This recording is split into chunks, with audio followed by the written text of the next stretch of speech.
நமஸ்காரம்.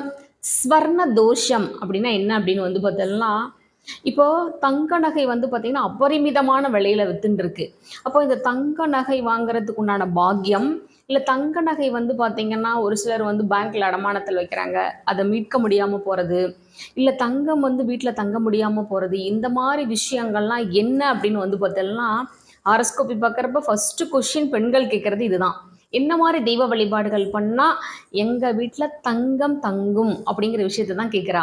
இது ஸ்வர்ண தோஷம் அப்படின்னு சொல்றா. அப்ப இந்த தங்கம் நம்ம வீட்ல தங்கணும்னா என்ன பண்ணணும் அப்படின்னு பார்த்தீங்கன்னா, பிரதோஷமன்று சிவபெருமானுக்கு பார்த்தீங்க அப்படின்னா, மஞ்சள் வாங்கி அபிஷேகத்துக்கு கொடுக்கணும்.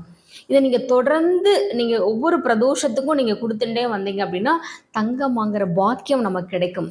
அதுக்கப்புறம் பார்த்தோம்னா, ஒவ்வொரு வியாழக்கிழமையான குருஹோரையில், இப்போ வியாழக்கிழமை காலம்பரை பார்த்தீங்கன்னா 6 to 7 குருஹோரை. அந்த குருஹோரையில் பார்த்தீங்கன்னா, அம்பாளுக்கும் சிவபெருமானுக்கும் மஞ்சள் வாங்கி அபிஷேகத்தை கொடுத்துட்டு பார்த்துட்டு வரணும். எங்கெல்லாம் மஞ்சள் அபிஷேகம் நடக்கிறதோ அதெல்லாம் நீங்கள் தொடர்ந்து பார்த்துட்டே வந்தீங்க அப்படின்னா, அந்த மஞ்சள் காரகமான தங்கம் நமக்கு கிடைச்சுட்டே இருக்கும். Thank you so much.